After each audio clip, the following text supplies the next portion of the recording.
Saya balik lagi, soalnya saya mau nekan tombol rekam tadi ya. Oke. Lupa nekan tombol rekam saya. Oke. Ya, sampai di sini tadi kelihatan ya, sudah muncul ya. Sudah, Pak. Oke. Nah, kemudian juga bisa memungkinkan adanya audit trails ya. Audit trails itu penjejakan audit ya, misalnya perubahan-perubahan data. Nah, kalau misalnya dari sisi keuangan gitu, itu bisa dilacak, bisa diketahui perubahannya itu dari mana aja gitu ya. Itu namanya audit trail ya. Nah, ini kenapa business intelligence BSS itu dibutuhkan ya.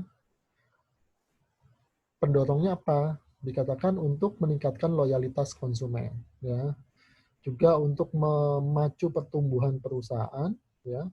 Kemudian menemukan bisnis proses yang tidak efisien. Kalau bisnis proses tidak efisien, akibatnya apa? Akibatnya yang terjadi adalah cost itu membengkak. Kalau cost membengkak, berarti harga jual itu tidak bisa murah, tinggi. Akibatnya harga jual Anda tidak kompetitif. Sementara di banyak landscape atau lingkungan bisnis perusahaan Anda itu bisa jadi kompetitor mampu menyajikan harga yang lebih murah. Karena apa? Proses bisnisnya lebih efisien gitu ya. Sementara di banyak aspek itu eh, konsumen juga lebih melihat pada harga kan sekarang. Banyak konsumen yang untuk produk tertentu dia sudah tidak peduli lagi dengan yang namanya merek misalnya, dia nyari harga yang paling murah. Nah, kalau harga di situ yang ditekan, maka proses bisnis harus efisien ya. Kemudian juga mengidentifikasi situasi yang memburuk dengan tiba-tiba ya sebelum dia benar-benar jadi jelek gitu ya, dan mengoptimisasi alokasi sumber daya. Jadi misalnya mengoptimasi penggunaan belanja modal gitu ya. Karena belanja modal perusahaan itu kan sesuatu yang dimiliki sumber daya yang dimiliki perusahaan secara terbatas gitu ya. Jadi harus dipergunakan seefisien mungkin. Apalagi kalau sumber dananya misalnya dari utang bank. Utang bank itu berarti dia harus bayar bunga dan seterusnya. Ya. Nah, kemudian business intelligence ini juga dia bisa memberikan peringatan secara real time gitu ya di dashboardnya itu nanti ya, yang dipicu oleh event-event tertentu yang terkait dengan konsumen misalnya, apa event tertentu apa gitu ya. Nah, dia bisa memicu peringatan, kemudian bisa mendorong perusahaan untuk melakukan langkah-langkah antisipasi. Nah, ini dashboard yang saya maksud ya. Jadi dia mirip seperti dashboard ya. Ini ada key performance indicator-nya. Ini ada visualisasinya dalam bentuk diagram batang ya. Ini dalam bentuk diagram yang berbeda lagi ya. Nah, ini dia bentuknya dashboard. Ini contoh sederhana ya. Tapi nanti coba kalian di dalam tugas kalian buat lebih detail mulai dari strategic BI sampai tactical BI sampai operational BI. Ya, kalian buat dashboardnya untuk masing-masing itu. Jadi ada dashboard untuk strategic, dashboard untuk tactical, dan dashboard untuk operational. Gitu ya. Perusahaannya ya masing-masing. Kalau kalian ada 8 kelompok, ya nanti ada 8 perusahaan, dan usahakan nanti perusahaannya itu tidak ada yang sama. Bukan usahakan ya, tidak boleh sama gitu perusahaannya. Dan industrinya kalau bisa juga berbeda. Jadi dia berasal dari industri yang berbeda. Misalnya satunya perbankan, satunya maskapai, itu boleh. Ya, jadi ini nanti tolong kalian buat di dalam tugas kalian pada 2 minggu terakhir sebelum UTS. Nah, ini adalah basic komponen dari business intelligence, ya. Ada aplikasi bisnis di sini, ada ERP, CRM, ERP itu Enterprise Resource Planning, ya, dia yang mengintegrasikan berbagai sumber data dan platform di dalam sistem perusahaan. Ada CRM, Customer Relationship Management, untuk menjalin hubungan baik dengan konsumen dengan cara membaca perilaku konsumen itu, dan kemudian kita bisa menciptakan produk atau jasa yang sesuai dengan needs dari konsumen tersebut. Ya, bisa electronic commerce juga, ya. Kemudian di sini ada database operational, juga ada data warehouse, gitu ya. Data warehouse, data dalam skala besar yang berasal dari data mart.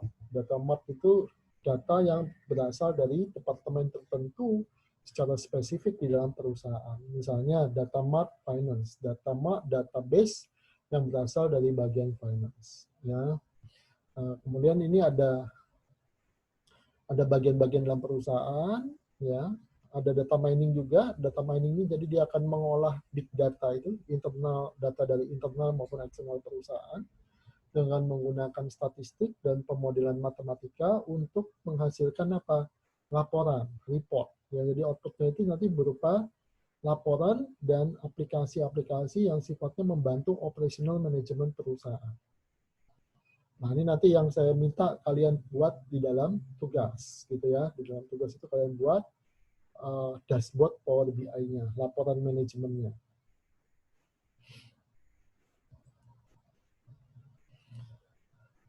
Nah, bagaimana cara kerja business intelligence? Nah, di sini ada data mentah, ya, dan database perusahaan.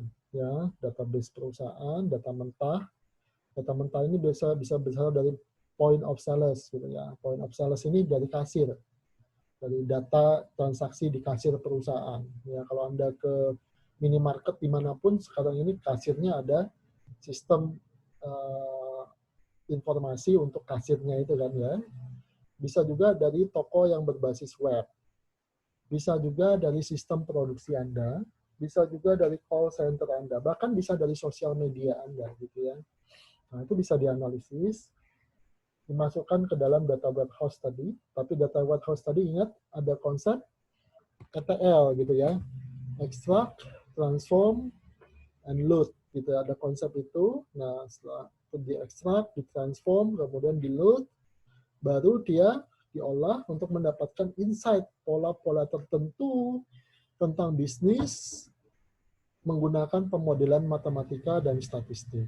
Ya, nanti dia akan menghasilkan dashboard-nya dalam bentuk grafik, dalam bentuk laporan, dalam bentuk alert, peringatan secara real time, ya, dalam bentuk forecasting, prediksi, maupun data mining. Jadi Anda bisa mengolah datanya lebih lanjut sesuai dengan kebutuhan manajemen perusahaan.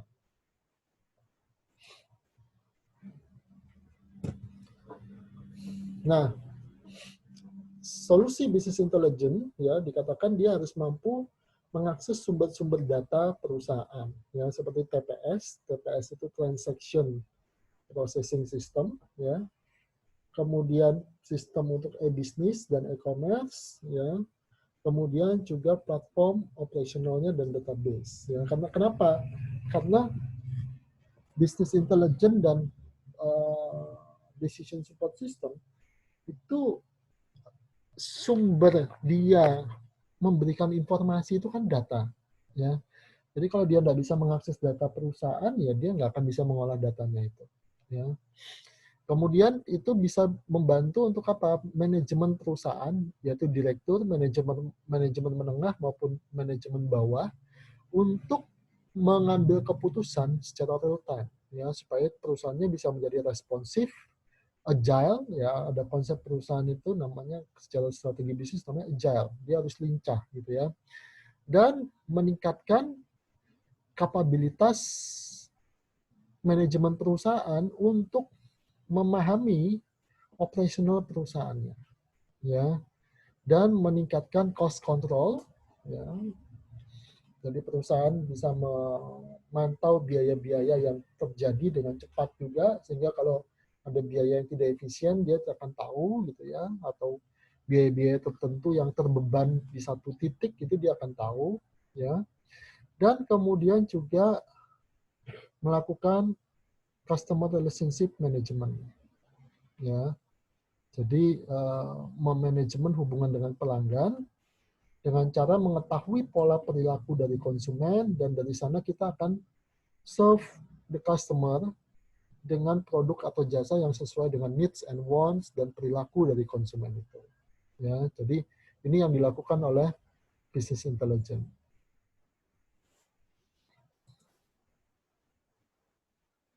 Nah, ekstraksi datanya itu berasal dari banyak sumber, ya. OLAP, Online Analytical Processing, ERP, CRM, SCM. SCM itu Supply Chain Management, ya. Dan bisa juga dari legacy. Legacy itu data dari zaman old, zaman lama, sistem yang lama, gitu ya. Udah tahu sistem komputerisasi itu udah ada mulai tahun 1980-an, bahkan 1970-an. 30-70 tahun, 20-30 tahun yang lalu itu sudah mulai ada komputerisasi. Nah, tentu sistemnya sistem yang lama, platformnya platform legacy. Nah, itu makanya dia tadi ada konsep apa itu? ETL kan, extract, transform, dan load. Extract itu termasuk dari legacy system itu. Transform itu juga legacy system perlu. Kenapa? Supaya nanti datanya bisa diintegrasikan dengan yang ada di new system itu, gitu ya. Kemudian data yang sifatnya lokal, ya. Kemudian web, media sosial, ya. Semuanya dikatakan tidak memiliki standarisasi dan konsistensi. Sehingga perlu ada proses ETL tadi, ya, standarisasi dan ekstraksi data untuk data itu yang dari campur aduk ini bisa dianalisis untuk mendukung proses bisnisnya, ya. Kemudian dia ada repositori atau penyimpanan data terpusat dengan keamanan dan administrasi data yang pas untuk infrastruktur informasi, ya. Nah, sistem pelaporannya dia bisa menunjukkan, memberikan laporan yang sifatnya standar. Standar itu berarti kalau bagi manajemen puncak ya laporannya begini. Kalau manajemen menengah laporannya begini. Kalau operasional laporannya begini. Tadi ada strategic BI, tactical BI, dan operational BI. Atau ad hoc. Ad hoc ini report yang kita tambahkan sewaktu-waktu dibutuhkan gitu ya. Misalnya fitur-fitur baru yang kita tambahkan secara sementara, atau laporan yang sifatnya custom. Custom itu ya dikustomisasi sesuai keinginan manajemen penggunanya. Misalnya, saya mau tahu data penjualan hari ini. Nah, kemudian saya juga mau tahu data penjualan hari ini yang berasal dari Surabaya Timur yang mana? Yang berasal dari salesnya Dea Alfata yang mana? Dan seterusnya. Gitu ya. Nah, sehingga dikatakan perusahaan-perusahaan gede itu tergantung pada business intelligence untuk mengakses informasi dan laporan yang mereka butuhkan. Ya. Dan pengolahan ini akan mengurangi waktu yang dibutuhkan untuk seseorang bisa mengumpulkan data. Ya. Karena data sekarang itu sangat banjir dan meningkatkan waktu untuk menganalisis. Jadi daripada kita sibuk mengolah data secara manual, kita bisa mengalokasikan waktu lebih banyak untuk melakukan analisis, gitu ya. Nah, kemudian dashboard. Dashboard itu biasanya untuk operational dan tactical dalam bentuk aplikasi, dalam bentuk software, sistem informasi, dan penggunaannya, gitu ya. Kemudian scorecard. Scorecard ini biasanya dalam bentuk KPI. KPI tadi ya, Key Performance Indicator dan seterusnya, itu biasanya eksekutif, manager, dan strategic level. Ya. Jadi kalau KPI-nya itu biasanya untuk strategic level, tapi operation dan tactical itu dashboard untuk penggunaan manajer menengah dan manajer bawah atau operation, staff operational, gitu ya. Nah, ini adalah kapabilitas dari business intelligence, ya. Dashboardnya itu bisa apa? Nah, nanti Anda buat sehingga dia memiliki kapabilitas seperti ini nanti dashboardnya, ya. Misalnya bisa melakukan drill down, ya. Drill down itu bisa menggali dalam bentuk beberapa level tersendiri. Nah, itu drill down, ya. Kemudian Jadi yang seperti saya bilang tadi drill down. Ya, saya mau tahu penjualan di Surabaya hari ini berapa. Setelah itu saya ingin tahu lagi dari Surabaya ini, Surabaya Timur berapa. Dari Surabaya Timur saya ingin tahu lagi Tenggilis, Kecamatan Tenggilis, Surabaya Timur ya atau Selatan berapa gitu ya misalnya. Nah, itu drill down. Ya. Kemudian critical success factors ya. Jadi faktor-faktor yang paling penting bagi keberhasilan bisnis ya, critical success factor itu juga dalam bentuk dashboard digital gitu ya. Key performance indicators-nya juga dalam bentuk dashboard digital ya. Status pengaksesannya apakah dia real time ya, apakah sedang datanya itu data yang kapan gitu ya. Kemudian juga dia bisa melakukan analisis trend gitu ya, melakukan forecasting dalam bentuk grafik nanti ya. Kemudian analisis ad hoc ya, ad hoc ini sewaktu-waktu kalau dia dibutuhkan dengan faktor-faktor tertentu dan relationship tertentu di dalam database-nya ya. Kemudian dia juga bisa memunculkan exception reporting. Exception reporting ini laporan yang akan muncul kalau terjadi deviasi yang lebih besar daripada batas normal tertentu, maka laporannya itu akan muncul. Ya, misalnya seorang sales yang memberikan diskon melampaui batas yang diizinkan oleh manajemen, gitu ya. Exception report-nya akan muncul. Apalagi kalau dia produk yang penjualannya dalam jumlah besar, gitu ya. Laporannya akan langsung muncul ke manajemen. Atau tiba-tiba terjadi penurunan jumlah produksi karena kerusakan mesin. Nah, laporannya akan muncul langsung. Nah, ini nanti kalian buat juga di dalam tugas kalian, gitu ya. Ya banyak Pak. Oh iya, ini memang tugas besar. Ya kalian fokus ke tugas besarnya itu. Oke. Nah, kemudian datanya ini Anda bisa lihat ya, nanti di dashboard itu bisa dibuat multidimensi ya. Berdasarkan waktu bisa, berdasarkan wilayah bisa, berdasarkan produk bisa ya. Ini namanya drill down itu tadi ya. Dan dia bisa multidimensi ya. Nanti bisa dimasukkan ke dalam dashboard dashboard business intelligence-nya itu. Ya.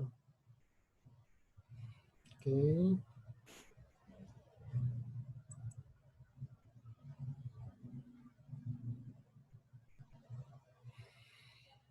Nah, kemudian business intelligence itu dia bisa dipakai untuk beberapa aplikasi ya, misalnya untuk mengetahui segmentasi konsumen, konsumen itu segmen apa saja, segmen mana yang paling cocok kita layani, gitu ya, dan bagaimana mempersonalisasi pelayanannya, mengcustom produknya kita, gitu ya, dengan atribut atau value tertentu yang sesuai dengan segmen yang kita layani, ya. Kemudian kecenderungan untuk membeli, ya, konsumen mana yang paling merespon misalnya kalau kita menggelar promosi gitu ya. Nah, ini bisa dilakukan analisisnya oleh business intelligence ya. Profitabilitas konsumen ya. Konsumen mana yang paling menguntungkan. Kemudian dalam satu siklus penggunaan konsumen ya berapa profitabilitasnya ya. Kemudian juga bisa membantu mendeteksi adanya kecurangan ya. Kemudian melihat konsumen-konsumen yang paling berisiko untuk meninggalkan kita, ya. Karena tidak semua konsumen kalau dia kecewa itu akan ngomong. Dia mungkin kecewa terus langsung pergi tidak ngomong, ya. Sementara di front end ada konsumen yang kecewa terus ngomong tapi sama customer service tidak dilayani dengan baik, ya. Nah, ini bisa dideteksi juga oleh apa? Business intelligence ya, konsumennya mungkin bisa komplain melalui sistem, database-nya kita bisa tarik dan nanti bisa dianalisis oleh manajemen ya. Nah, kemudian juga optimisasi channel atau saluran pemasaran ya. Pada setiap segmen konsumen yang kita miliki, channel mana yang paling bagus untuk menjangkau konsumen. Nah, itu nanti bisa dianalisis oleh business intelligence-nya. Ya, dengan bantuan apa? Pemodelan matematika dan statistik. Tentu saya tidak meminta kalian menggunakan statistik atau pemodelan matematikanya, ya, tapi cukup menggunakan Excel saja, nanti diolah. Tapi kalau kalian ada yang bisa melampaui itu, ya tidak menutup kemungkinan tugasnya nanti analisis datanya lebih advance lagi, tidak masalah, gitu ya.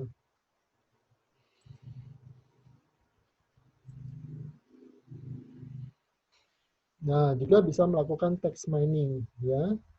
Jadi kita bisa pengolah data, mengambil dan mengolah data dari dokumen, dari email, dan catatan data dari internet browsing. Kalau sekarang termasuk apa, sosial media, itu bisa diolah sebagai datanya, gitu ya. Jadi Anda akan tahu perilaku konsumennya.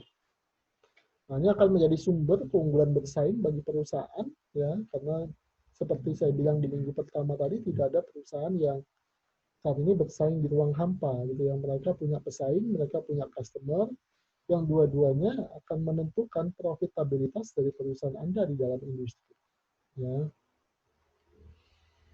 Nah, dia juga bisa dilakukan prediktif, gitu ya, jadi prediktif.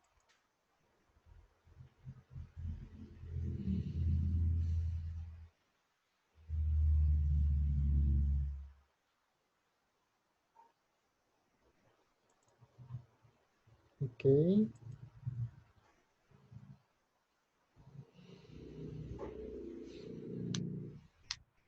Nah, ini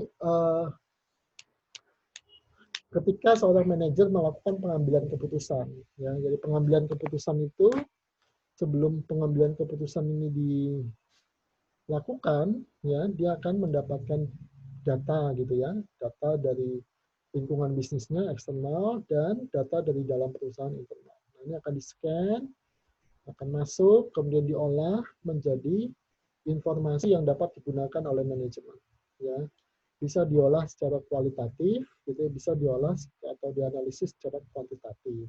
Ya, nah kemudian diinterpretasikan datanya, baru kemudian oleh manajemen perusahaan dilakukan pengambilan keputusan.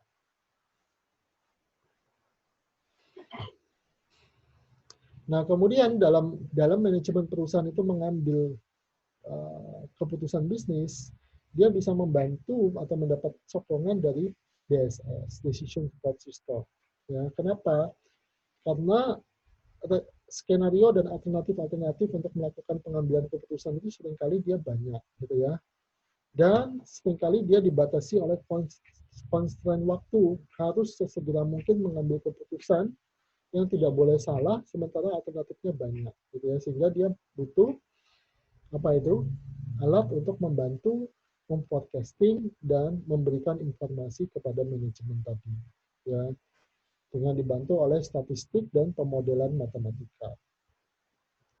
Beberapa keputusan, ya, untuk manajer menengah atau operasional ini bisa dilakukan secara otomasi, ya.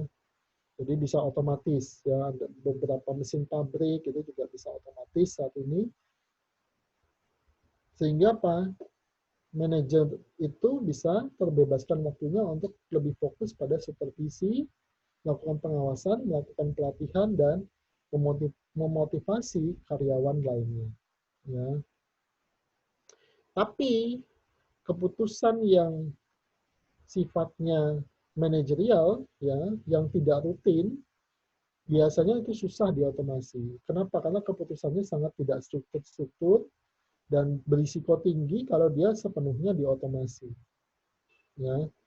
Dan keputusan seperti ini biasanya jarang, ya, tidak sering-sering. Jadi dia akan diputuskan sendiri manual oleh manajemen perusahaan, tetapi dengan berbasiskan data yang diperoleh dari bisnis intelligence itu, tapi tidak automated, gitu ya, tidak full otomatis.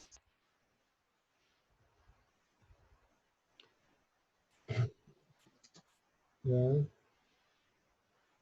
oke, saya pikir ini.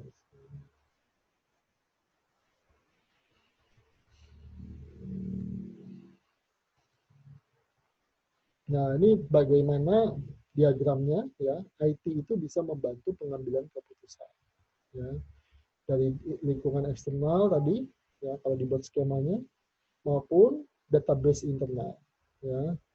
Nanti akan difilter menjadi informasi masuk kepada data warehouse, ya. Data warehouse ini gabungan dari database yang diekstraksi tadi dari dalam dan luar perusahaan. Kemudian dia akan membantu untuk perusahaan itu atau manajemen perusahaannya melakukan pengambilan keputusan, yang memberikan rekomendasi. Dan biasanya ada presentasi juga dalam bentuk grafik, ya. Nah, yang ini yang saya minta nanti dalam bentuk grafik Anda buat juga di dalam tugas.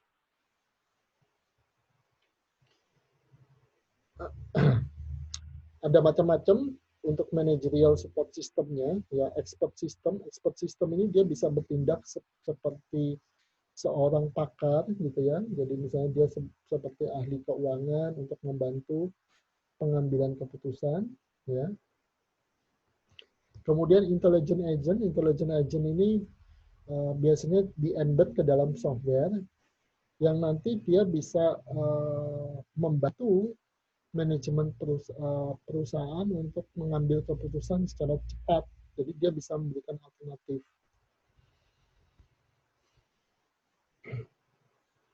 Oke, ini kenapa nih? Screen.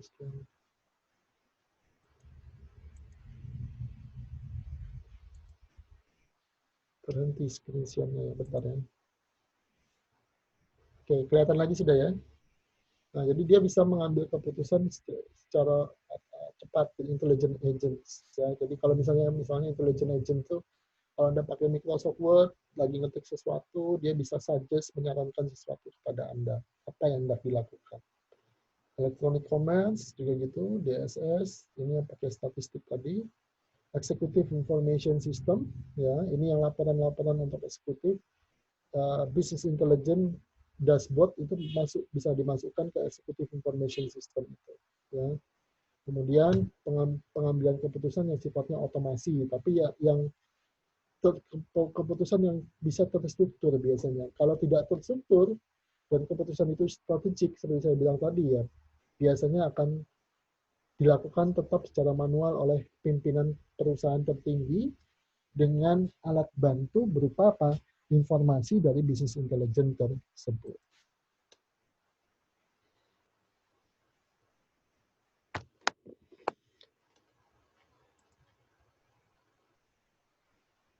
Oke.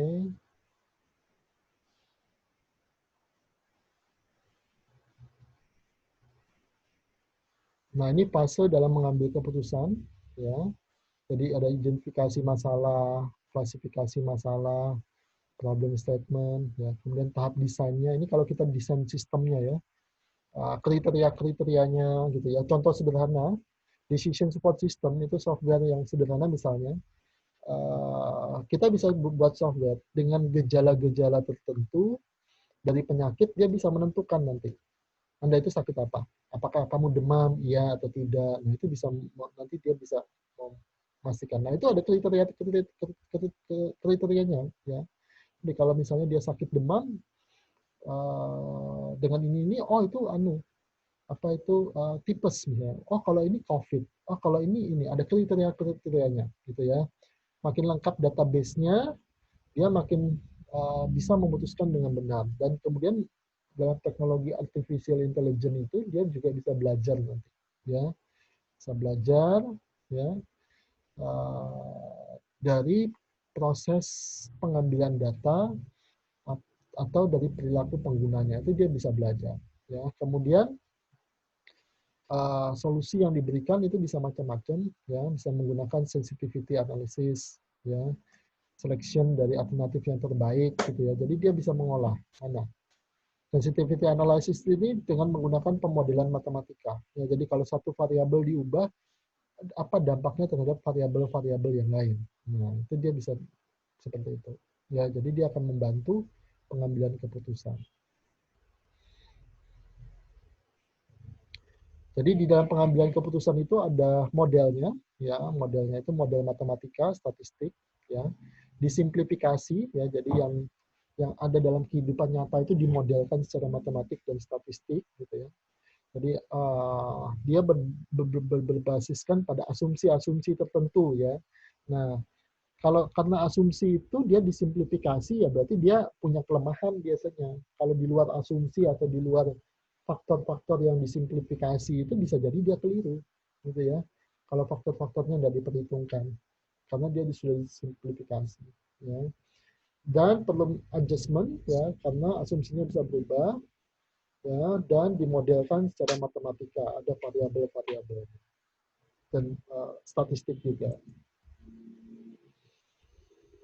Nah, kemudian ini adalah pengambilan keputusan yang komputerisasi, ada yang terstruktur, tidak terstruktur, dan semi terstruktur. Ya. Terstruktur ini rutin dan repetitif, berulang. Biasanya dilakukan oleh manajemen bawah, gitu ya, atau operasional. Ya. Misalnya kalau inventory habis, pasta gigi habis, harus beli berapa unit ke DC atau distribution center kita, yaitu structure. Ya, structure ini mudah. Ya, dan biasanya tidak perlu pengolahan data yang macam-macam, hanya ikuti SOP aja, SOP-nya diikuti ya sudah gitu ya. Yang susah itu unstructured. Unstructured ini biasanya keputusan yang sifatnya strategis yang dilakukan oleh manajemen puncak yang dampaknya sangat besar bagi perusahaan dan horizon waktunya biasanya panjang di atas 1 tahun. Dia punya banyak ketidakpastian, tidak ada SOP yang jelas, itu unstructured. Nah, campuran itu antara unstructured dan structured itu adalah semi-structured. Manajer menengah biasanya berurusan dengan pengambilan keputusan yang sifatnya semi-terstruktur. Oke. Nah, ini adalah faktor-faktor yang kenapa DSS itu menjadi diperlukan oleh manajer juga, ya, karena dia butuh informasi yang akurat, dia dibatasi oleh waktu juga, ya. Kalau mengolah secara manual mungkin akan lama, ya. Jadi harus timely kan informasinya, ya. Organisasinya mungkin sudah sangat besar, ya, punya anak perusahaan, beranak lagi, dan divisinya sudah banyak, gitu. Nah, itu akan susah untuk men-tracking informasi satu persatu. Sementara organisasi itu perlu tetap agile atau lincah, gitu ya. Kemudian bisa jadi lingkungan bisnisnya dia tidak stabil, peningkatan persaingan, ya, dan dia perlu sistem yang lebih sophisticated untuk menunjang skala bisnisnya atau kompleksitas bisnisnya itu. Maka dia menggunakan business intelligence dan Power BI.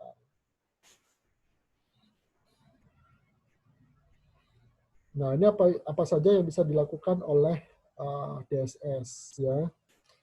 Dikatakan apa?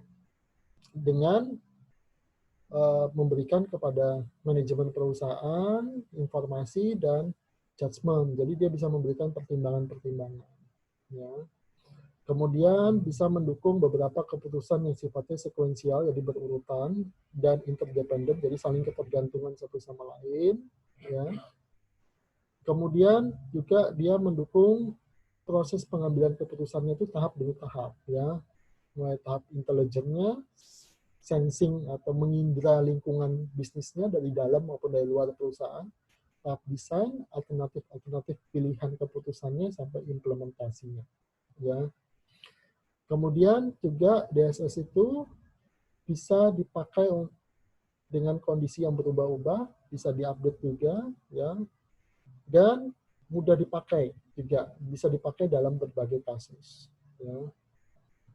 Kemudian juga bisa ada learningnya, ya, ada proses belajar yang dilakukan, ya, memasukkan kecerdasan buatan dan sebagainya. Dan menggunakan model-model kuantitatif seperti model matematika dan statistik, ya. Dan memungkinkan solusi untuk masalah yang sangat kompleks, yang kalau dilihat secara kasat mata saja tidak ketemu itu polanya seperti apa, ya. Kemudian dia juga bisa didiseminasi itu disebarkan informasinya untuk dipakai oleh manajemen menggunakan website. Tentu seperti saya bilang tadi, kalau dia ditaruh di website, bukan berarti semua orang yang ada yang pakai internet mengakses website perusahaan bisa mengakses DSS-nya. Enggak, dia ditaruh pada suatu tautan yang tersembunyi yang hanya bisa diakses oleh yang punya password dan punya akses ke sistem business intelligence dan Power BI-nya itu, business intelligence dan DSS-nya itu. Jadi walaupun dia ditaruh di web business intelligence-nya, sistem informasinya jangan diartikan bahwa nanti semua orang bisa mengakses. Yang enggak, dia akan dibatasi gitu ya. Dan memungkinkan eksekusi yang mudah dari sensitivity analysis. Jadi dia bisa melakukan analisis berbasis pada kesensitifan, seberapa sensitif dia secara dari masing-masing variabel secara matematis atau statistik. Ya, kalau satu variabel diubah, apa dampaknya ke yang lain, itu dia bisa membantu melakukan kalkulasi-kalkulasi. Ya, saya pikir ini dulu tentang apa itu decision support system dan business intelligence. Ya, nah nanti di situ kalian diminta untuk membuat tugas dalam bentuk dashboard business intelligence untuk setiap level manajemen, operational, manajemen bawah, middle level, dan top level, gitu ya. Beserta dengan semua fungsi-fungsinya tergantung pada perusahaan yang kalian pilih di dalam kelompok. Nanti ada PPT dan slide yang harus kalian masukkan di minggu ke-6 dan ke-7 sesuai urutan kelompok. Nanti menyusul akan saya buatkan. Ada pertanyaan dulu sampai di sini, teman-teman? Ada pertanyaan dulu? Billy Andreas, Julia, Jimmy Christian, Monica Angka Wijaya, atau yang lain-lain? Ada pertanyaan? Pak, saya mau tanya, Pak. Oke. Untuk tugas proyeknya nanti itu apakah bisa dibuatkan instruksinya itu Pak seperti misalnya di slide-nya atau apa di WLS gitu Pak biar jelas nanti kita diskusikan di grup WA aja. Di WLS saya berikan gambaran briefnya, sudah saya berikan apa yang dilakukan secara garis besar. Termasuk ini tadi kalian dengarkan, nanti direkam, ada rekamannya kan, nanti apa yang harus dilakukan, dan di grup WA juga nanti silakan didiskusikan lebih lanjut. Jangan khawatir ngomong di grup WA itu. Kalau ada sesuatu yang tidak ngerti ya ngomong aja. Oke, makasih Pak. Ya, oke, sama-sama. Ada lagi?